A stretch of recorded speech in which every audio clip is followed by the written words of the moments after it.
Sted, aproveitando o gancho aí do movimento social, saindo um pouco da reforma agrária, eu sinto como repórter que nos últimos anos houve um esvaziamento e um envelhecimento do movimento social de uma forma geral, que pega sindicatos, movimento estudantil, movimento de igreja, e uma tremenda falta de renovação de lideranças, né? Você falou que acabou de vir de Brasília de um encontro dos vários movimentos e tal. E fala que os candidatos têm que ter um projeto para o país, né? Qual é o projeto dos movimentos sociais? Como é que fica a questão da renovação? Você, por exemplo, está desde o começo do Movimento Sem Terra. Não vejo novas lideranças nacionais surgindo, nem na tua área e nem em outras também. Por que isso está acontecendo? Onde está pegando e qual é o projeto dos movimentos sociais? Muito bem, hoje? você tem toda a razão.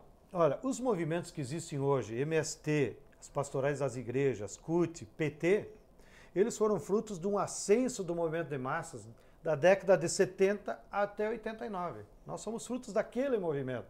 Portanto, as lideranças surgiram naquele período, que ganharam prestígio, responsabilidade. Por isso estamos todos velhos, evidentemente. Bom, mas isso é culpa nossa? Não. É que de 90 para cá, com a ofensiva neoliberal que houve no mundo, com a derrota dos países socialistas, há um descenso do movimento de massas. No Brasil e em todo o mundo. Talvez a Bolívia é que esteja em reascenso do movimento de massas. Em todos os outros lugares há um descenso do movimento de massas. No descenso é a apatia das massas, é a derrota da classe trabalhadora enquanto debate de projeto. Então o que nós estamos estimulando? É que nós estamos vivendo um período duro, a vida é dura, um período de transição, em que nós temos que plantar árvores. O que é plantar árvores agora e esperar que no futuro dê frutos? Mas olha, é fazer formação de militantes, é fazer trabalho de base, é fazer lutas sociais, para que em alguns anos, e disso eu não tenho dúvida nenhuma, porque essa é a história da luta de classe, haverá um reascenso do movimento de massas no Brasil. E no novo ciclo de reascenso do movimento de massas vão surgir novos Lulas, novos movimentos, inclusive. Pode surgir outros movimentos pela reforma agrária que superem o MST, pode surgir outros partidos, ou seja, haverá um novo dinamismo. Você agora falou, por exemplo, os candidatos. A Dilma não tem nada a ver com vocês, a Marina não tem nada a ver com vocês, o Ciro não tem nada a ver, o Serra não tem nada a ver com vocês. Por que vocês não lançam candidato a presidente, então? Para debater que o isso? telespectador entenda melhor do que você, mas não foi isso que eu disse que não tem nada a ver conosco. Eu estou dizendo, é preciso que haja um debate de projeto na sociedade, que esses projetos dialoguem com os candidatos e que os candidatos se comprometam com algum projeto. E esse é o papel da campanha eleitoral. E em frente a esses compromissos, evidentemente que não só a base do MST, mas todos os militantes vão se comprometer com esse, com aquele. Mas as pessoas têm que julgar por projeto. O que significa a candidatura Serra? O que ele quer? O que significa a candidatura Dilma? O que significa a candidatura Ciro? O que significa a candidatura Marina? Qual é o projeto que tem por trás dela? E, de acordo com o projeto, se posicionar. Não é problema de partido nem de pessoa. É esse debate que nós queremos fugir. E nem porque o Lula pediu para votar na Dilma, então nós vamos votar. Pô, nós não somos capazes de ninguém. Nós queremos discutir qual é o projeto da Dilma, para ver se ela tem identidade com nós vamos apoiá-la.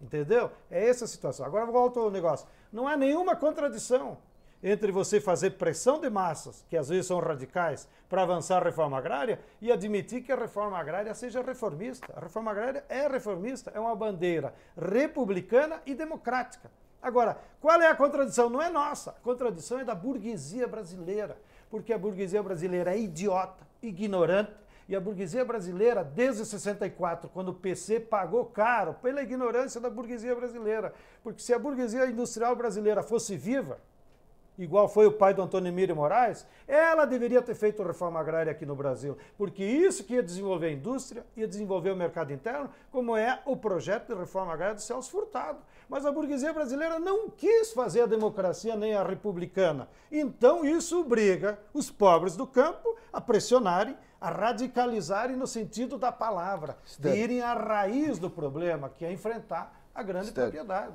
Ouvindo você com esse entusiasmo, claro, esse discurso. Imagina, fica me provocando, tu quer que eu não reaja? Não estou. Claro, você pode reagir como quiser. Eu tenho que perguntar. Né? Claro. Uma coisa que já se vem falando há bastante tempo, eu sinto isso pela tua fala, que aos poucos o MST está deixando esse movimento social, no estrito termo, pela reforma agrária, e se transformando num movimento político. Não é verdade. Né? Ideológico, político e tal. como é que, ele perguntou um pouco isso, queria que você desse uma amarrada nisso, como é que você imagina o futuro desse movimento? Quer dizer, para onde caminha e quem vai ser o novo Stedley nos próximos anos e tal, porque eu não consigo vislumbrar aí quem é essa nova liderança que possa surgir. E queria que você deixasse bem claro essa questão do movimento social, movimento político. Vou explicar. Primeiro, o Stedley não é o único do MST. Nós temos uma coordenação colegiada. Eu sei, mas nos como liderança estados, nacional é como eu sou mais tagarela, então mais o pessoal antigo. fica me expondo mais na imprensa. Só isso. Só isso. Mas certamente tem outras lideranças que a imprensa não conhece, que são muito mais importantes para o movimento e para a reforma agrária do que eu. Disso vocês não tenham dúvida. E não precisam conhecer o nome. Mas do ponto de vista da luta social, elas são muito mais importantes e nós temos as dezenas, graças a Deus. Bem, agora, o nosso movimento social, ele de fato tem uma característica sui generis, que não é da tradição, inclusive da esquerda tradicional. Por quê? Porque ele é um movimento que, ao lutar pela reforma agrária, ele faz uma luta de classes e, portanto, adquire um caráter político. Não? Nós não estamos fazendo um movimento religioso de vamos pedir a Deus que nos dê a terra. Nós temos que lutar contra o latifúndio, temos que lutar contra a cutralha, senão não sai reforma agrária. Então é um movimento político, no sentido da luta de classe. Agora, atenção, vocês que estão em casa, nós não somos um movimento partidário. O que salvou o MST de ter sobrevivido esses 25 anos é que nós aprendemos com a esquerda de que era preciso ter um movimento social que fosse autônomo dos partidos, das igrejas, do Estado e do governo. Mas vocês Ninguém não se pode dizer que com... manda no MST. Mas vocês não se financiam com recursos públicos não. do governo? Recebe subsídios Me alegro nos com, assentamentos? Me alegro com a tua pergunta. Como é que vocês se mantêm? Eu vou te explicar. Tem essa paranoia aí, que inclusive é um dos motivos da CPMI. O que aconteceu no governo Fernando Henrique Cardoso? Ele acabou com o serviço público agrícola. Ou seja, aqueles serviços que era o Estado que fazia na pequena agricultura, Fernando Henrique acabou. Mas está na lei, precisa ter assistência técnica, precisa ter escola no meio rural, precisa ter casa. Então, já no Fernando Henrique, essas funções que são do Estado, assistência técnica, educação e moradia, quem vem suprindo essas funções do Estado são ONGs. Desde o Fernando Henrique, o governo então contrata ONGs para fazer os serviços que deveriam ser do Estado. Que recebem dinheiro público. Que recebem dinheiro público. Mas esse dinheiro da ONG vai lá para resolver um problema concreto, ou de escola, de alfabetização, ou de contratar agrônomo, ou de fazer casa, ou de fazer a medição para a estrada, ou para puxar luz elétrica. Tem mais de 400 ONGs atuando nos assentamentos do Brasil inteiro, que o governo contrata. Com seus quem critérios. Organiza essas ONGs?